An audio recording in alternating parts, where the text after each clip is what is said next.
base camp, radio check. Copy that, loud and clear. How far away are you? Yeah, we're about 5 k's. We're heading back now. Over. Copy that, drive safe.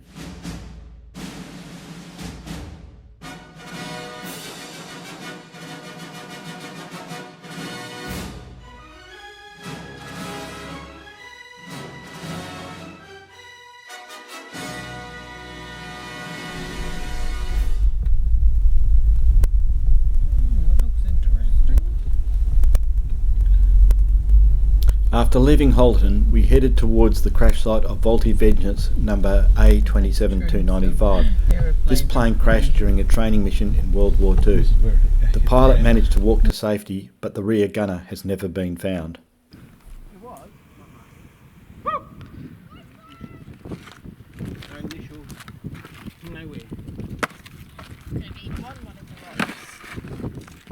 Back in 1901, Frank Hand and Talbot erected this trig point here. Somewhere around this area they carved their names, but we've looked for half an hour and we can't find it. It's sad. Like the thing where it keeps going back. Hey Mason, you got to do this every now and again.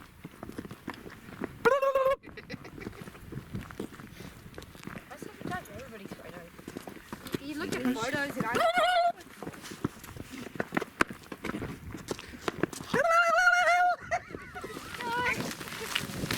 Wait, you want this, Matt?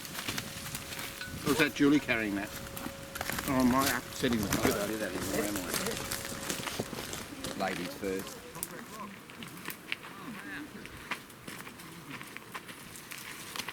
There he is. Oh my God, I found a dead person. Oh, look at that. Stay away. Face with the bush. Where are you, Donna? Let's sneak up behind the person who's... Won't open anymore.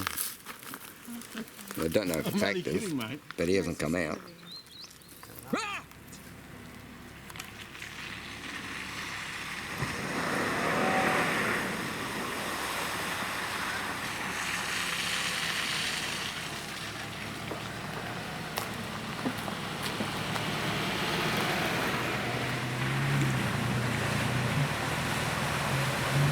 Might as well just drive through the centre.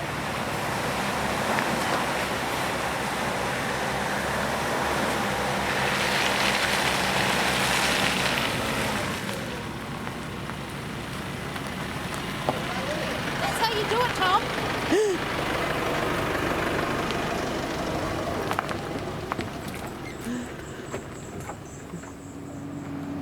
We camped at the Forestania plots, where Dave, Donna and Mason left to return to Perth. Right turn here.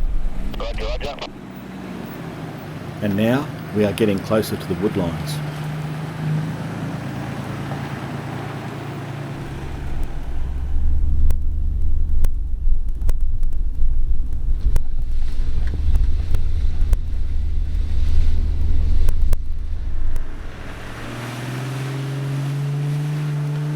Prior to leaving from Perth, WA experienced some very bad weather. This resulted in many waterlogged tracks.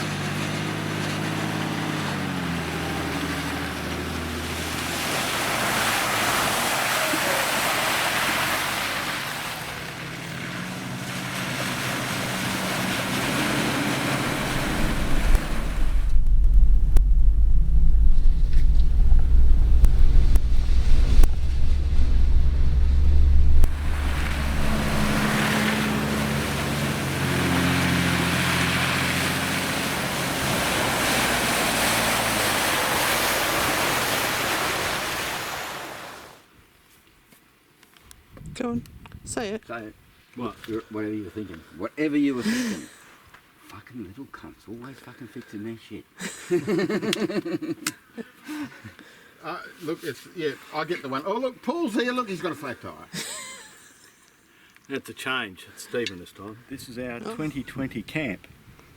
Our first day is always spent repairing tyres because we're too slack in the last 365 days to even fucking think about it. Now we're thinking about it.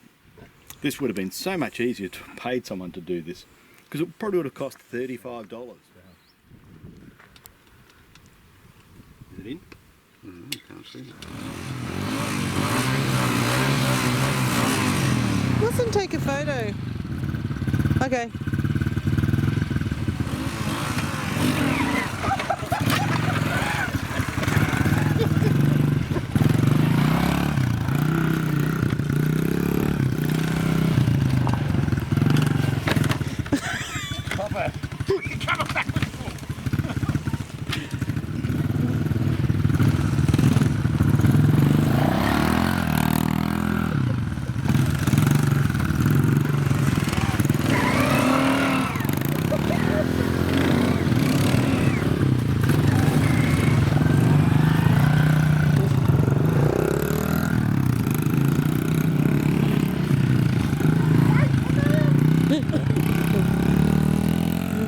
People are always asking why we come out here to fossil around looking for old railway lines. It's interesting to do the research and then put that research into practice and find old campsites. We're at one now. As I spin around, you won't see much behind me, but that's where they were living for a period of time when they were cutting the wood around here. All the effort has been for. We are looking for these old railway lines, hoping to find some old woodline camps and maybe some bottles. If they had a 200 metre range, yes.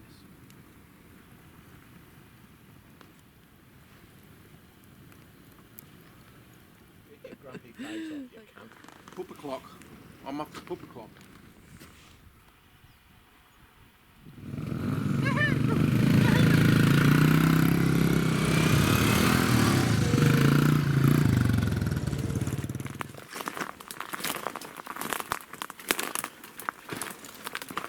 Find them? No.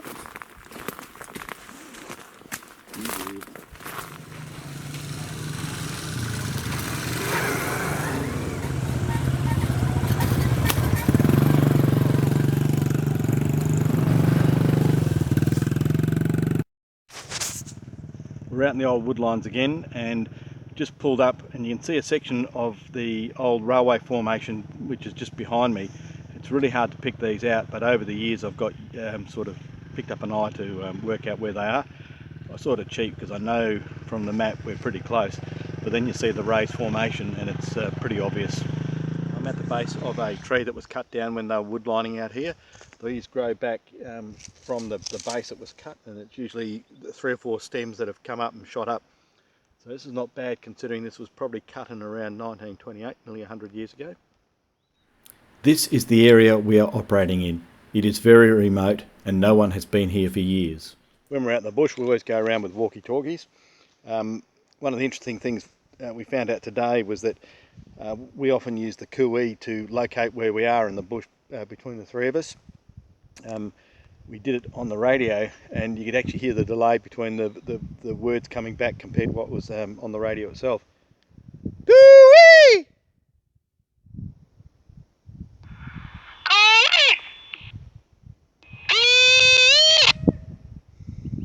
It's almost a second between the other guys on the radio and their return audio. I was wandering around, I'm finding all sorts of shit that makes me think there was a, here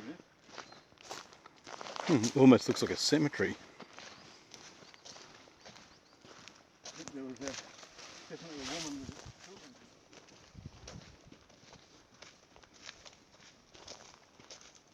What was that? Very cool.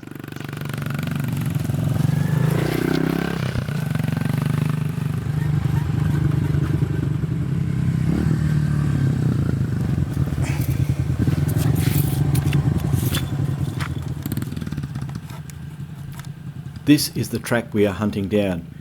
It is about 11 kilometres from our camp, through the bush. Doesn't look like much, but it's a dog spike and just proves that we're on the old railway line. It's really hard to tell and it's been very hard riding up to this point. This is actually the railway line going almost due east from here, looking up the track now. And we've come across a campsite, there's a few bottles and cans and we're going to have a bit of a gander around here. 1929, be a bottle.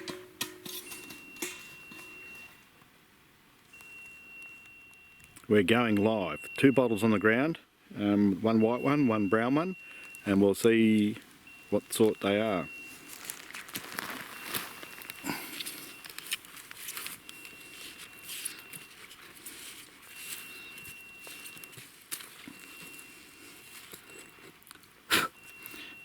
This one's pretty old. It's got an M embossed on the bottom. I think that means, oh no, it's AGM, and it's the block writing. Australian glass manufacturers. Nothing on the bottle itself. Screw cap. The brown one.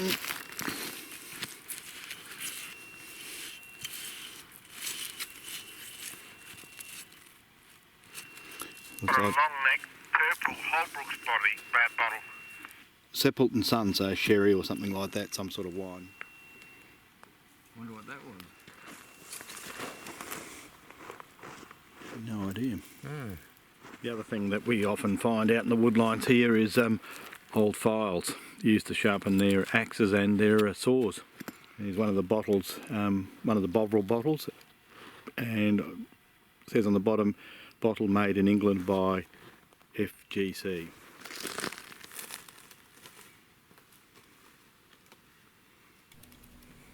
Steve just checked out an old tobacco tin. This trip, this would lead to some surprises. Gin bottle. Gin bottle here.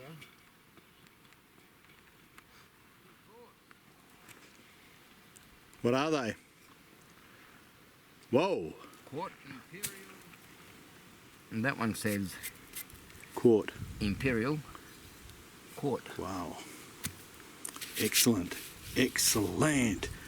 I want one brown one and white one.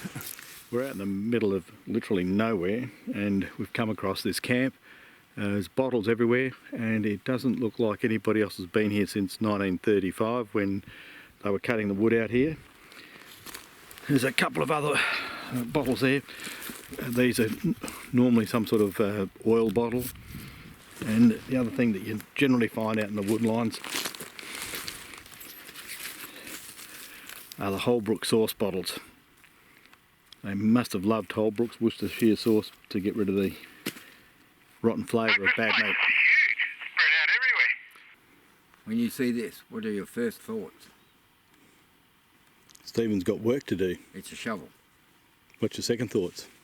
Those old fucking timers didn't do anything by fucking half. Look at the size of that.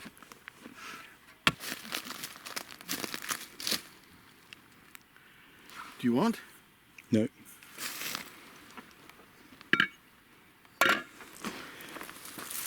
There you go, Stacey. There's your bowl that you were promised. It's been left behind in the bush. Oh, for fuck's sake. Oh, take it then.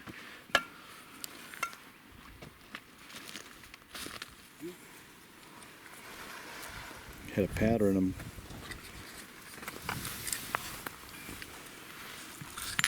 Not good as gold. Yep. I don't know what that is. That's one of those ones we found the other day. And that's just It's still got the cork in it. those two. Clement's tonic. How's that for the key? Oh, latch. Hinges. Stay. Oh, that's the handle, and the fabric's rotted off it. Oh, this is a suitcase. Yeah. Oh.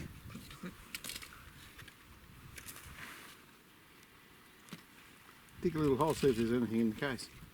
See if there's a skeleton. Every now and again you find something that's a little bit different. There's a beer bottle, nothing fancy about it, except it's still got the cap intact. No beer left though.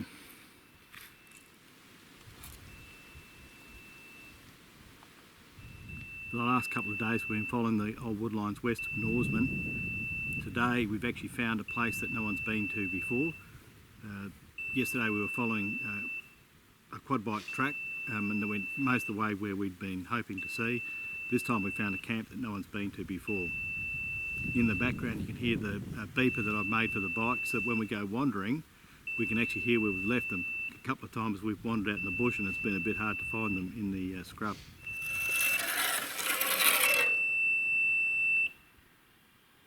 That's a bit rusty. Yeah. How many pounds would you like, sir? Ah, really cool. The only ones that would have had these would have been the guys on the train dishing out the Flour. flour or the Rice. sugar and whatever else they were eating. Mm. And then I found this. Right where Paul walked. Oh, oh. Very good, very good. And this, right where Paul. Oh, very good. More gooder. And I found this right where I walked. Oh, that's not so good. He was right over.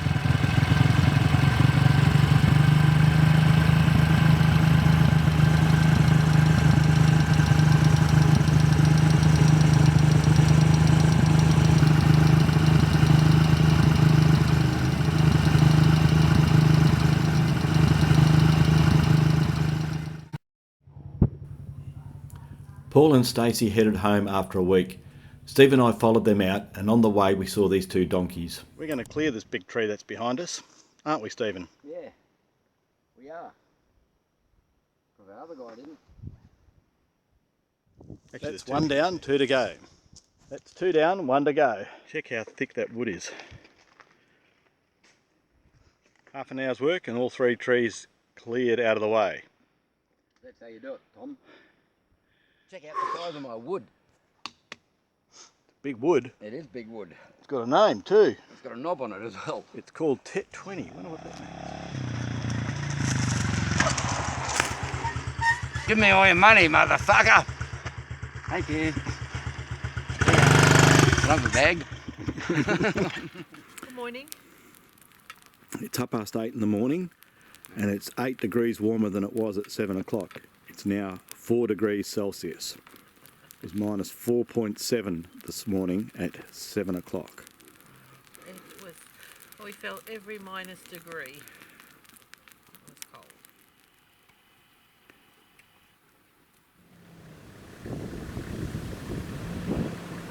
After Paul and Stacey had left, Steve and I rode up and down the track and cleared a lot of trees. Julie guarded our camp. This is our campsite for the next couple of days. We found one of the old woodline camps across the road there 3 or 4 days ago when Paul was with us, and we've decided to come back here for another couple of days after Paul has left, and we're going to fossick around over there, and then Steve and I are potentially going to go south to look for another rower line down that way. Coo-wee! Coo-wee!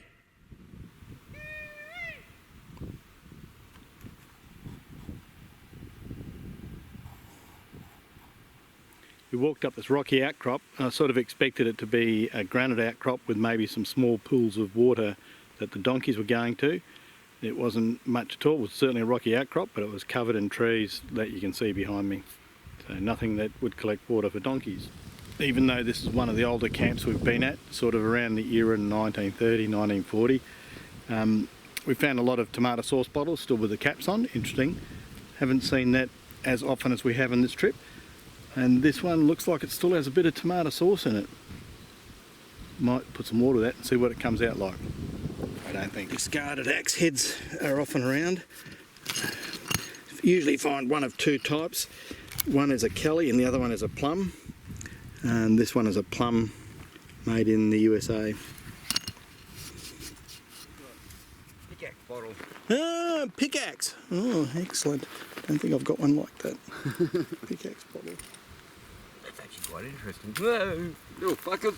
Big cunt.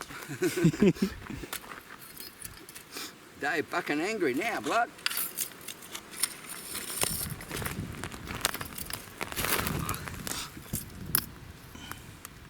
Sometimes you've got to be careful what you pick up in the bush. Stephen's found Pinocchio. I'm Pinocchio. Racist. What? Well, you don't like wood people.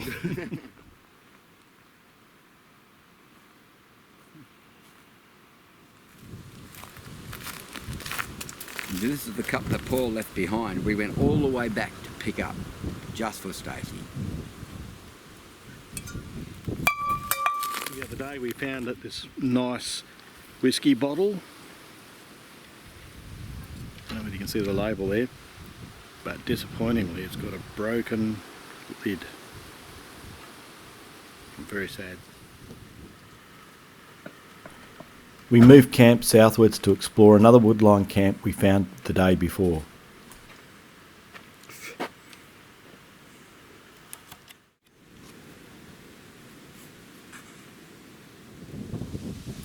Okay, we're out hunting in the woodlines now. We found this other camp Steve and I came to yesterday, and right behind me is the remains of someone's collection of files. Often they were bent into shapes like that so they could hang their household goods from.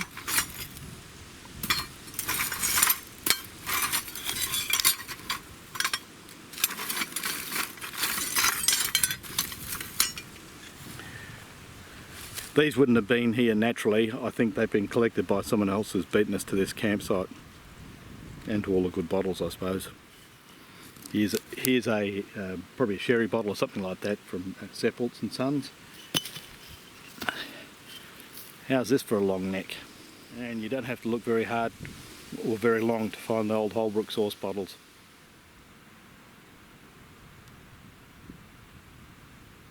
That definitely is the horse yard behind us. I found a great big pile of horseshoes that have been left behind.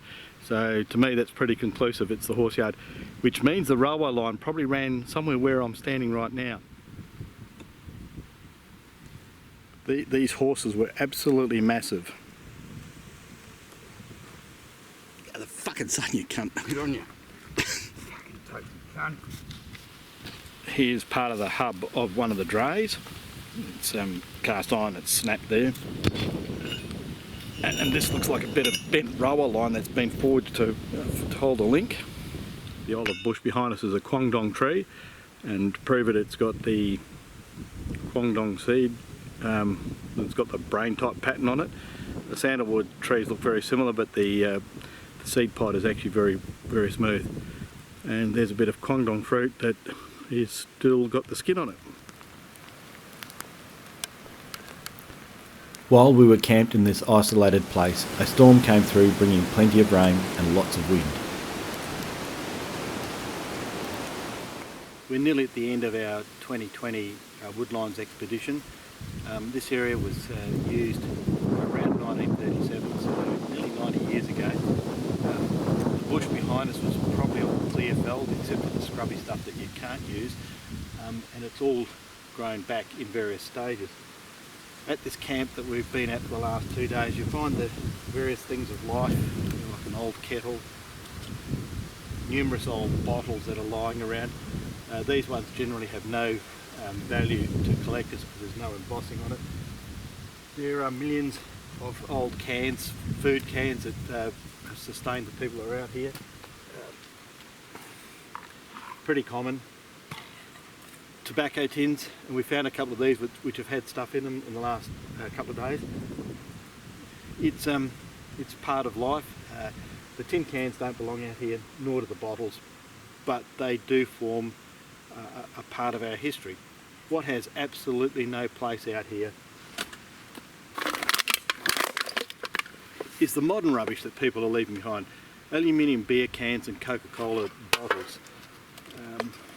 It really boggles the mind as to why people can come out in this area and think it's okay to leave modern rubbish. Society should be better than that.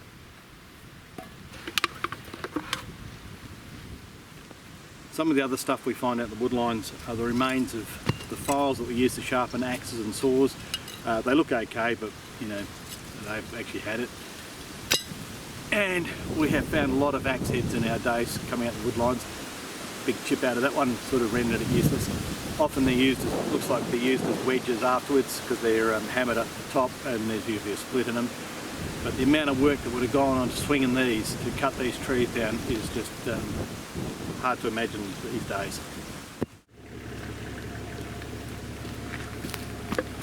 This is where this shit belongs. When we're this far out in the bush, one of the things we bring with us is a PLB, or personal locating beacon. It's not an EPIRB. EPIRB's meant for boats and they do something slightly different. This one transmits our GPS coordinates as well as the emergency beacon, and it's pretty easy. You just flip it up and it starts working. But you should also test them, and there's a little switch at the back. You just operate that and it's all good. So this will go back in the glove box and everyone is trained on how to use it. Geez, I've got a grey beard.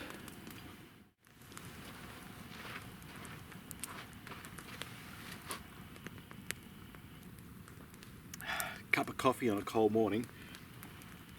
It's currently -2 degrees out in the Woodlines. Got two versions of our kettles here that we boil water in. The first one I've had for close to 15 years. It's made out of stainless steel and it's called an Eco Billy. And the water that was in here last night's actually frozen. It's just a cylinder, a conical cylinder, and the water sits inside and the fire is inside. We've also got a Chinese knockoff called a rimfire, very similar construction, holds double the amount of water as this one does.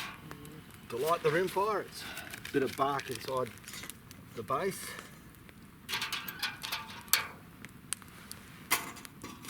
Kettle on, don't fuck around with matches.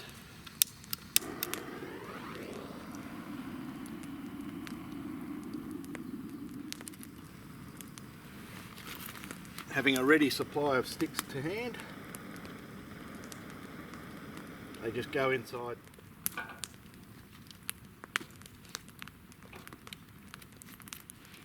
Eco Billy's very similar. It's got a firelight on the ground. Start him up. Billy on top.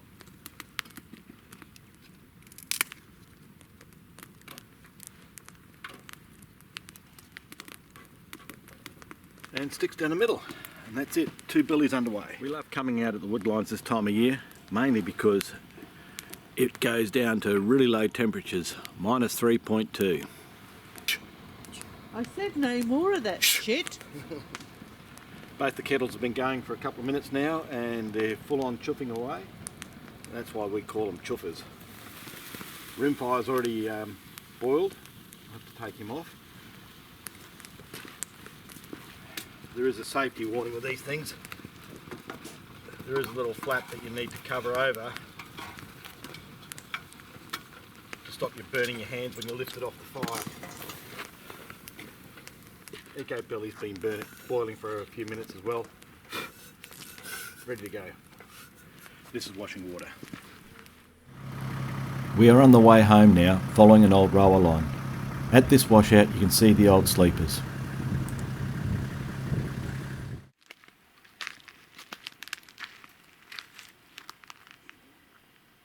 That's the tree we pulled down because it was going to fall.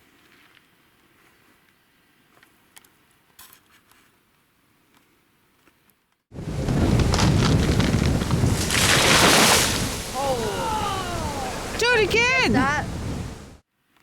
It was, I could stick my whole hand through the crack on the side. I remember coming around here and having a wee. And the tree. So our TET expedition in the very strange year of 2020 comes to an end. See you next year.